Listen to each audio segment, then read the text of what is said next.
Assalamualaikum warahmatullahi wabarakatuh. Waalaikumsalam warahmatullahi wabarakatuh. Sewu nggih Pak, niki ganggu wekdal Bapak. Kami berdua ingin melakukan wawancara tentang voting yang Bapak lakukan selama di sekolah. Kami mohon bantuan Bapak untuk pertanyaannya langsung mawon Pak. Yang pertama, selama ini bagaimana Bapak selaku kepala sekolah dapat mengidentifikasi kasus-kasus yang merupakan dilema etika atau rujukan moral?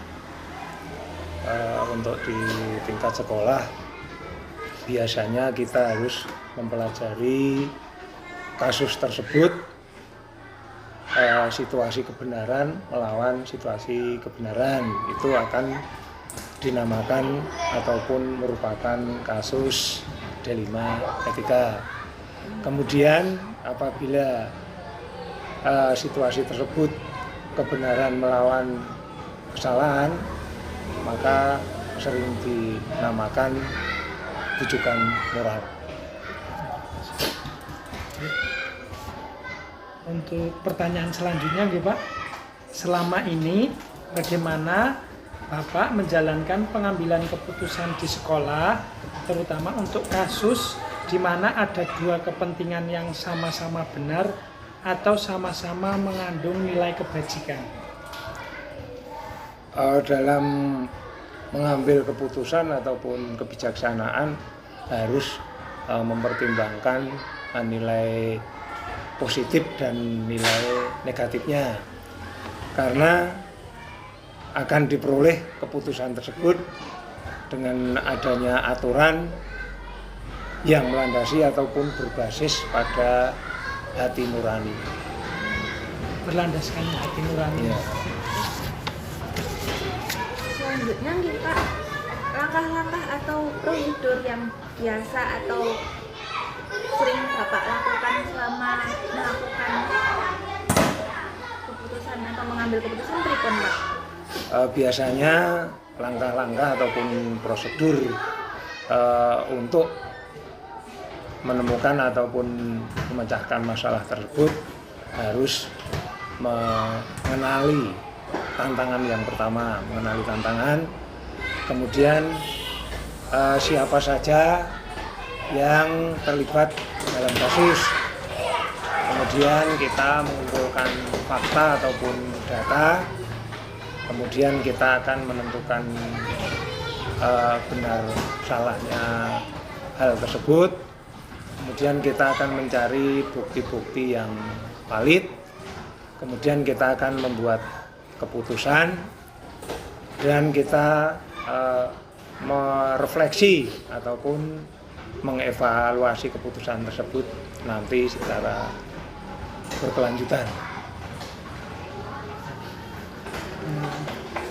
Selanjutnya, nah, hal-hal apa saja yang selama ini Bapak anggap efektif dalam pengambilan keputusan pada kasus-kasus dilema etika?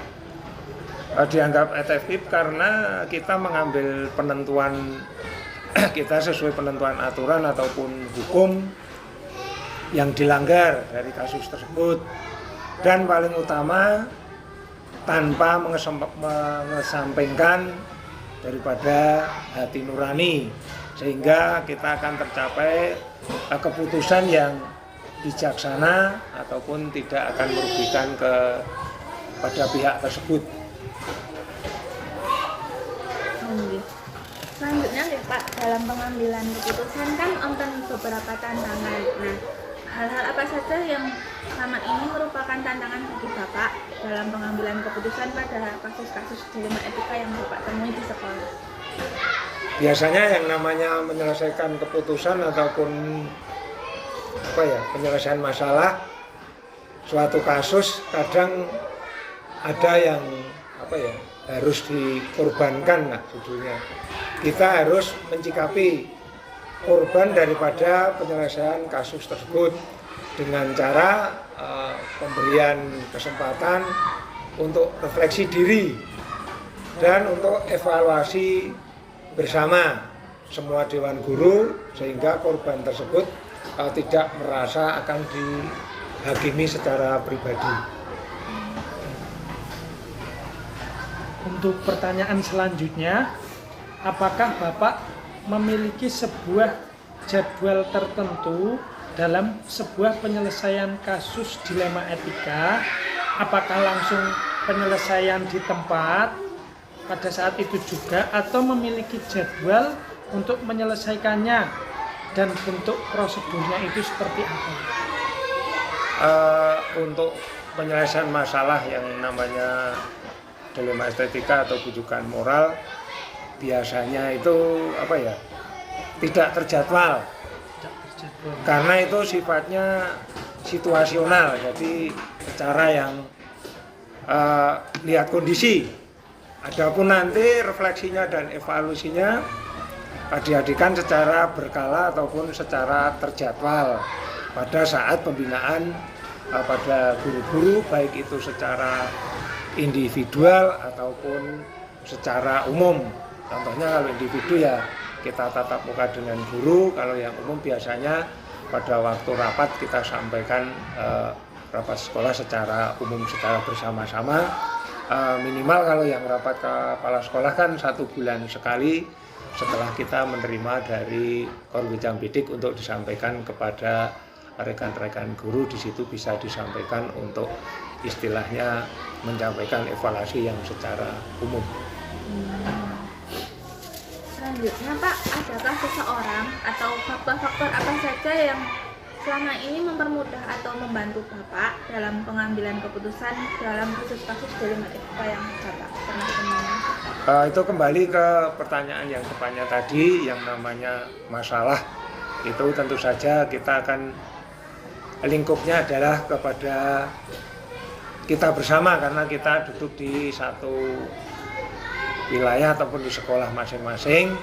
Tentu saja pengambilan keputusan pada kasus tersebut adalah dengan komunikasi aktif, baik itu dengan yang bermasalah ataupun dengan dewan guru yang lain, atau mungkin kita bisa melibatkan wali murid ataupun atasan langsung. Apabila kepala sekolah belum bisa menyelesaikan, kita bisa ke atasnya, tentu saja dengan secara kekeluargaan.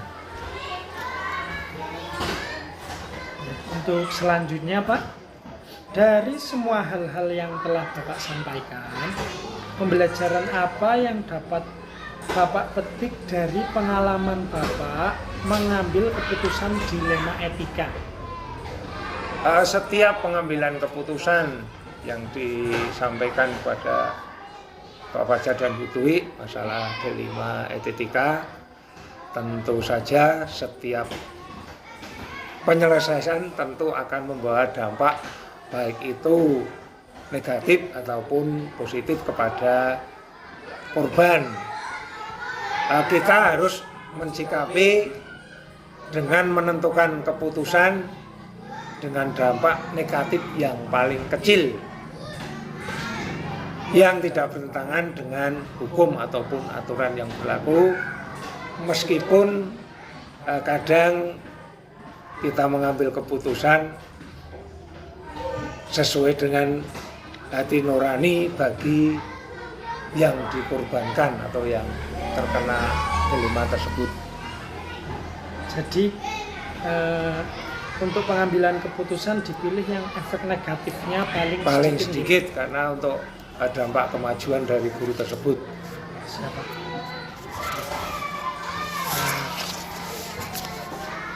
Mungkin demikian pertanyaan-pertanyaan yang dapat saya dan Mbak Dwi ajukan, Pak. Terima kasih sekali kepada Bapak Slamet yang telah bersedia meluangkan waktunya untuk kami wawancarai, sehingga kami bisa belajar dari pengalaman-pengalaman Bapak untuk sebagai landasan dasar bagi pengetahuan kami di masa depan dalam penyelesaian kasus dilema etika.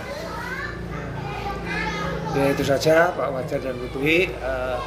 Ini tidak harus sebagai patokan yang kuat, karena yang namanya dilema adalah sifatnya itu apa ya, kita tidak melakukan kesalahan tapi sudah dilakukan, akan tetapi kita harus bisa mengambil baiknya adalah yang terbaik, yang jelas sama-sama baik tapi kita bisa mengambil yang terbaik. Untuk itu mari kita bersama-sama, karena ini kegiatan panjenengan berdua, kami sifatnya hanya bisa membantu. Tentu saja kami selaku yang dituakan di sekolah ini berdoa ataupun mohon kepada Allah Subhanahu wa taala, mudah-mudahan tugas panjenengan berdua dapat berjalan dengan lancar. Amin. Dan selesai dengan sesuai jadwal yang sudah diselesaikan. Itu saja dari kami. Terima kasih. Terima kasih. Waalaikumsalam warahmatullahi wabarakatuh, Pak Hasan. Waalaikumsalam warahmatullahi wabarakatuh. Ajar. Selamat pagi Pak Hasan. Niki mohon maaf mengganggu waktu Pak Hasan demi wawancara, demi mau saya wawancara ini. Ya, nggih. Ini Pak Hasan kabarnya sehat? Alhamdulillah Mas. Alhamdulillah hari ini sehat, doakan semoga selalu sehat. Siapa mugi-mugi pinaringan sehat, panjang umur, kathah rezeki ya Pak. Amin. Nah, wis pokok amin. Mohon maaf ini Pak Hasan, ini saya meminta mau wawancara dengan Pak Hasan, yaitu menanyakan tentang dilema-dilema kasus, dilema etika yang terjadi di sekolah Bapak, yang tentunya dengan adanya dilema kasus tersebut, Pak Hasan sebagai kepala sekolah harus memberikan solusi yang terbaik di antara yang baik. Untuk pertanyaan pertama Pak, selama ini bagaimana Pak Hasan dapat mengidentifikasi kasus-kasus yang merupakan dilema etika atau bujukan moral? Mas Fajar, terkait dengan pertanyaan jenengan, saya mencoba menjawab. Jawaban saya bisa saja benar dan bisa saja salah. Ini hanya berdasarkan saja. Yang saya tangkap dari pertanyaan jenengan itu terkait dengan problem bagaimana mengambil suatu sikap di antara pilihan yang semuanya benar, semuanya baik, gitu nggih Mas Fajar. Nah, menurut saya kita kembalikan kepada prinsip-prinsip yang utama. Artinya contoh kasus misalkan ketika ada anak lomba dan dia berprestasi sementara dia sudah kelas 6, kemudian dia dituntut waktu untuk ke jenjang selanjutnya, misalkan maju ke kabupaten, di lain sisi guru kelasnya tidak membolehkan untuk mengikuti kegiatan tersebut dengan alasan materi pelajaran di kelas 6-nya ketinggalan. Berkaca dari problem tersebut, menurut saya akan berusaha memahamkan kepada kedua guru, baik kedua guru, taruhlah tadi seperti di tempat kami voli yang bisa maju ke kabupaten, saya memberi pemahaman kepada guru penjas dan juga guru kelas 6-nya.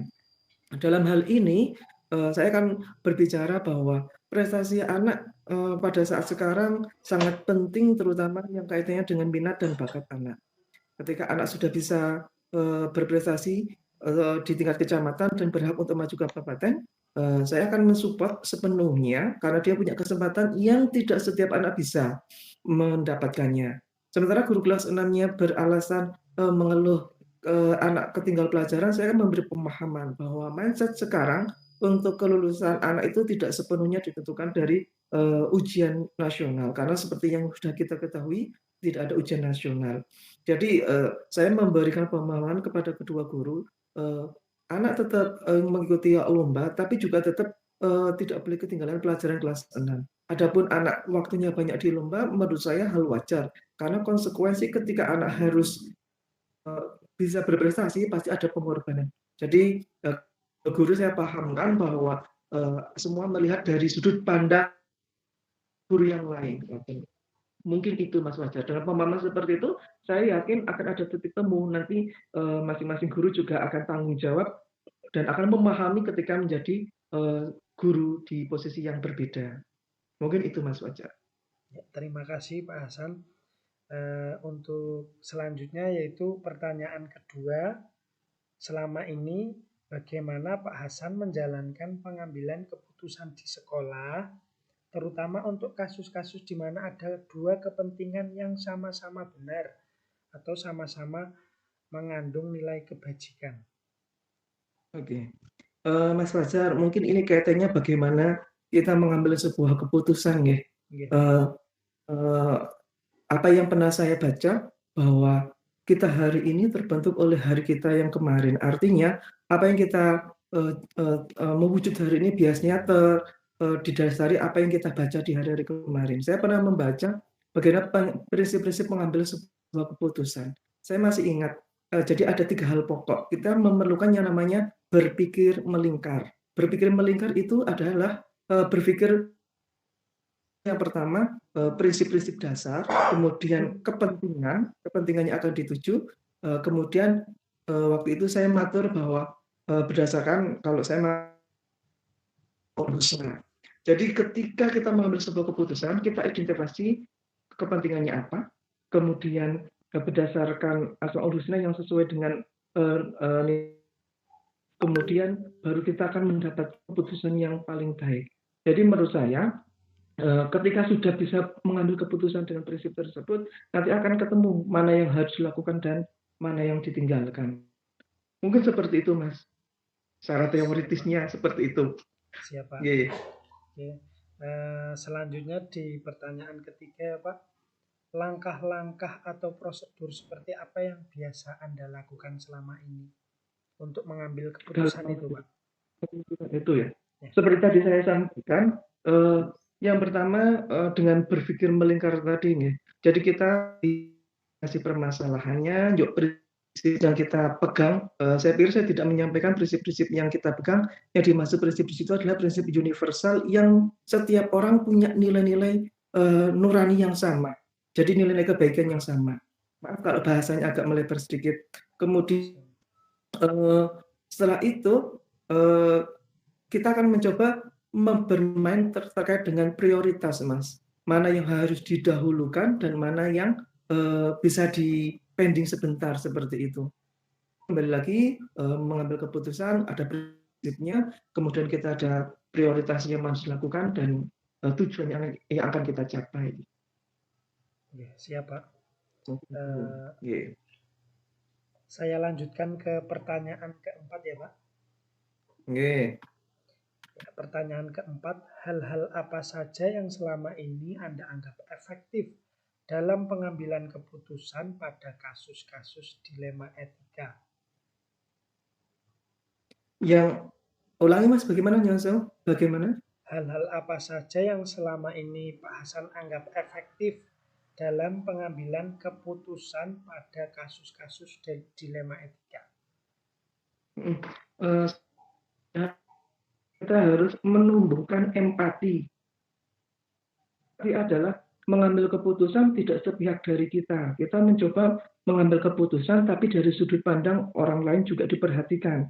Tidak akan ada titik temu itu. Tidak boleh kita mengambil keputusan, ya sudah harus seperti ini, jadi satu arah dari kita saja. Nanti hasil keputusannya juga tidak akan maksimal. Jadi ketika mengambil keputusan, mempertimbangkan prinsip yang akan kita ambil dan juga bagaimana keputusan itu ketika di sudut pandang dari orang lain tersebut. Saya pikir ketika bisa memadukan dalam dua arah itu nanti akan ketemu keputusan yang bisa diterima oleh semua pihak. Oke, siap Pak. Jadi kita harus tidak hanya berpikir dengan cara sudut pandang kita sendiri, tapi juga kepada Betul. orang lain begitu ya Pak? Ya, betul Mas Fajar. Siap Pak. Saya lanjutkan ke pertanyaan kelima Pak. Hal-hal apa saja yang selama ini merupakan tantangan dalam pengambilan keputusan pada kasus-kasus dilema etika? Tantangan dalam kasus-kasus pengambilan keputusan kasus-kasus tersebut, Pak. Ya, tantangannya ya yang jelas Nyun sewu, latar belakang dari orang yang akan kita ambilkan keputusan itu sangat mempengaruhi. Nyun sewu tingkat apa ya, SDM-nya, tingkat wawasannya, itu memposisikan supaya dalam satu menjadi di situ. Jadi, tapi itu tidak menjadi masalah, sama menjadi tantangan bagaimana caranya kita mencoba masuk dalam sudut pandang mereka, kemudian nanti cek ke dalam sudut pandang kita. Jadi nanti akan ada titik temu seperti itu. Siapa? Jadi singkatnya eh, sebagai seorang kepala sekolah, Pak Hasan juga Hmm. harus mengimprovisasi pikiran orang lain ke dalam diri Pak Hasan begitu ya. Ya, betul Mas, benar. Karena yang kita bangun itu adalah kolektivitas kebersamaan. Jadi kalau saya itu tidak model misalkan harus A, B, C, tidak. Cuma konsensus atau keputusan bersamanya itu dibuat bersama sehingga nanti akan dijalankan secara bersama. Seperti itu. Siapa?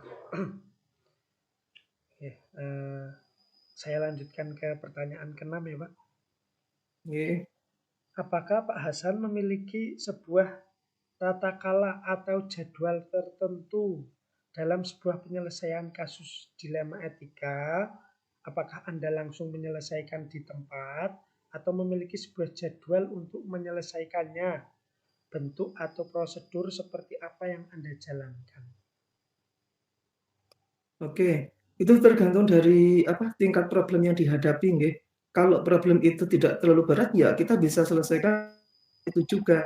Tapi kalau memang problemnya tidak ringan, kita membutuhkan step by step sehingga bisa ada penyelesaian yang baik.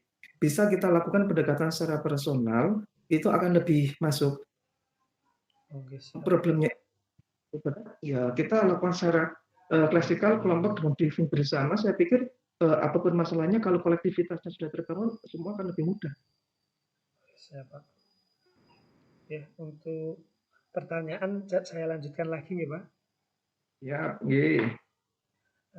Adakah pertanyaan ketujuh, adakah seseorang atau faktor-faktor apa yang selama ini mempermudah atau membantu Anda dalam pengambilan keputusan dalam kasus-kasus dilema etika? Jadi apakah ada seseorang yang sebagai tokoh idola gitu Pak, atau membantu Pak Hasan dalam penyelesaian kasus-kasus yang Pak Hasan hadapi?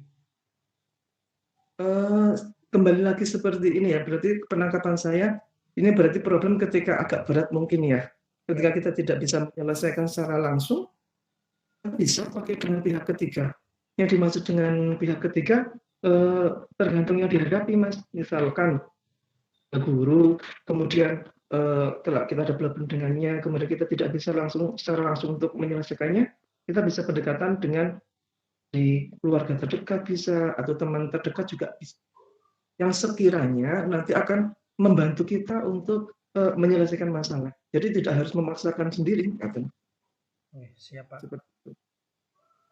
Untuk selanjutnya saya lanjutkan ke pertanyaan ke-8 ya Pak. Yeah. Dari semua hal yang telah disampaikan, pembelajaran apa yang dapat Pak Hasan petik dari pengalaman Pak Hasan sendiri dalam mengambil keputusan yang mengandung dilema etika, Pak?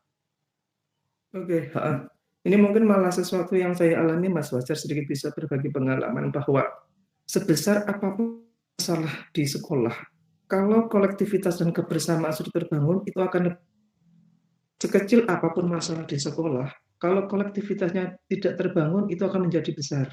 Jadi sebelum ada masalah datang, kita bagaimana membangun kebersamaan itu dibangun. Dan jelas, tidak sehari dua hari, kita perlu pendekatan, perlu penyamaan persepsi, sering komunikasi, membuka dialog.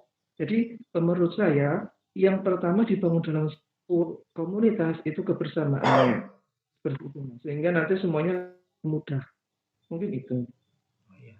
Jadi kunci utama dalam hikmahnya adalah kebersamaan itu ya Pak. Ya, kalau yang alami seperti itu. Siap Yeah. Pak. Ya, terima kasih Pak Hasan. Pak Hasan sudah bersedia saya wawancarai yaitu bagaimana cara Pak Hasan mengambil keputusan-keputusan yang mengandung dilema etika. Saya merasa terbantu sekali, jujur sekali Pak Hasan, Pak Hasan adalah salah satu tokoh panutan saya Pak. Malah Iya yang Pak, nggak itu masalah Pak. belajar, hanya sharing-sharing saja Mas Fajar. Iya Pak, saya Semoga jawabannya juga tidak terlalu jauh dengan yang diharapkan. Buat tidak Pak, ini tepat nyambung sekali dengan Pak jawaban Pak Hasan itu. Karena Pak Hasan kepala sekolah yang paling muda, tapi ditempatkan di daerah yang mohon maaf ini ya Pak, pelosok ya Pak. Tapi setelah Pak Hasan di situ, awal-awal Pak Hasan di situ sudah bisa menciptakan prestasi yang baik. Kemudian saya juga sering bertemu dengan guru-guru SD Bapak. Saya lihat orangnya, kalau mereka nganter lomba atau apa, saya juga sering nganter lomba. Kayaknya mereka tuh dari wajahnya senang sekali. Nggak kayak mungkin yang Yo, lain.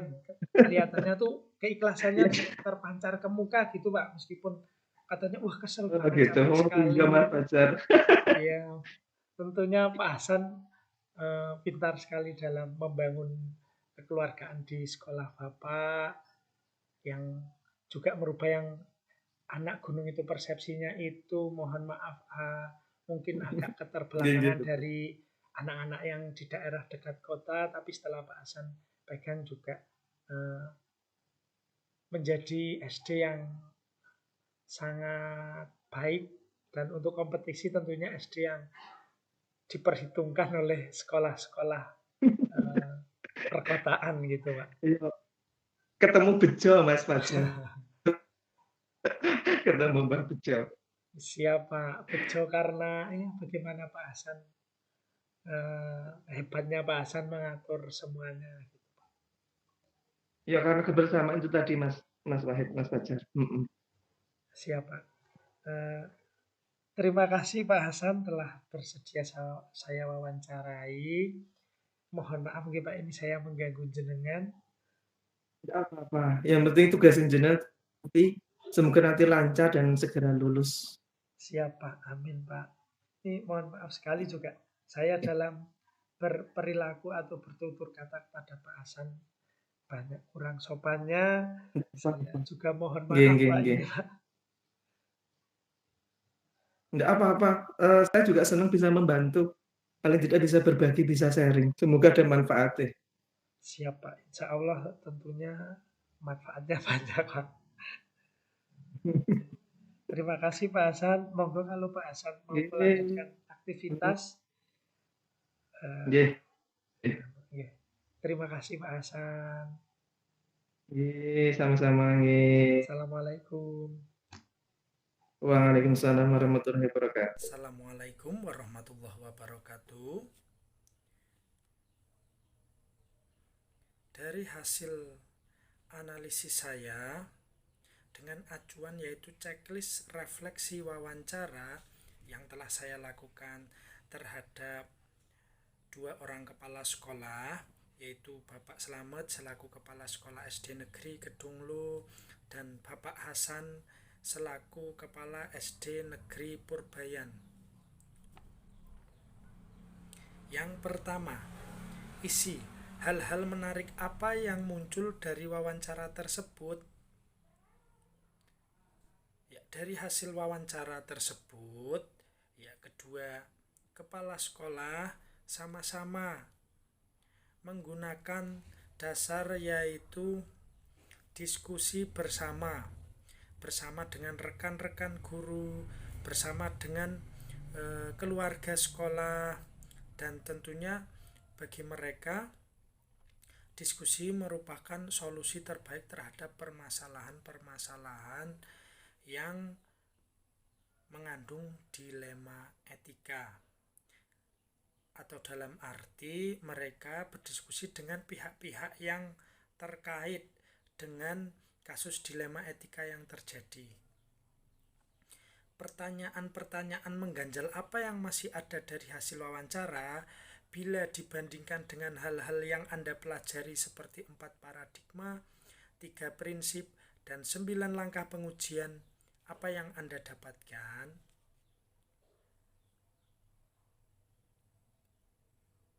Dari kedua kepala sekolah tersebut tidak ada hal-hal yang mengganjal. Dalam arti mereka sebenarnya sudah menerapkan 4 paradigma, 3 prinsip, dan 9 langkah pengujian dalam kasus dilema etika yang mereka hadapi. Namun memang tidak secara tersurat, tapi hanya tersirat. Namun pada intinya mereka sudah menerapkan 4 paradigma, 3 prinsip, dan 9 langkah pengujian. Untuk refleksi yang kedua, isi bagaimana hasil wawancara antara 2-3 pimpinan yang Anda wawancarai. Apakah ada sebuah persamaan atau perbedaan? Ya, ada persamaan pada kedua kepala sekolah yang saya wawancarai, yaitu sama-sama menggunakan metode diskusi dengan pihak-pihak yang terkait dengan kasus dilema etika yang terjadi. Kira-kira ada yang menonjol dari salah satu pimpinan tersebut? Mengapa? Apa yang membedakan? Ya, ada sedikit perbedaan dalam gaya penyelesaian. Yang satu, Bapak Slamet adalah kepala sekolah senior dan Bapak Hasan adalah kepala sekolah yang masih muda. Tentunya dalam penyelesaian masalah lebih berpengalaman Pak Slamet, karena Pak Slamet mempunyai pengalaman yang lebih tinggi daripada Bapak Hasan. Namun keduanya sama-sama adalah kepala sekolah yang sangat-sangat baik, mempunyai kinerja yang sangat bagus dan menjadi tokoh panutan bagi banyak teman-temannya, termasuk menjadi tokoh panutan saya sendiri. Untuk refleksi pertanyaan ketiga, isi apa rencana ke depan para pemimpin dalam menjalani pengambilan keputusan yang mengandung unsur dilema etika. Rencana-rencana ke depan dari wawancara yang telah saya lakukan adalah mereka tentunya akan menimbang efek baik atau dampak baik dan dampak buruk. Tentu mereka akan memilih atau menyelesaikan dilema etika dengan memilih jalan yang mempunyai dampak buruk seminimal mungkin. Bagaimana mereka bisa mengukur efektivitas pengambilan keputusan mereka? Keefektivitasan pengambilan keputusan mereka adalah dari dampak baik dan dampak buruk tersebut. Jika dampak baiknya lebih besar daripada dampak buruknya, dimungkinkan keputusan itu adalah keputusan yang paling efektif. Selanjutnya pertanyaan keempat, bagaimana Anda sendiri akan menerapkan pengambilan keputusan dilema etika pada lingkungan Anda, pada murid-murid Anda, dan pada kolega guru-guru Anda yang lain? Kapan Anda akan menerapkannya? Saya akan menerapkan dengan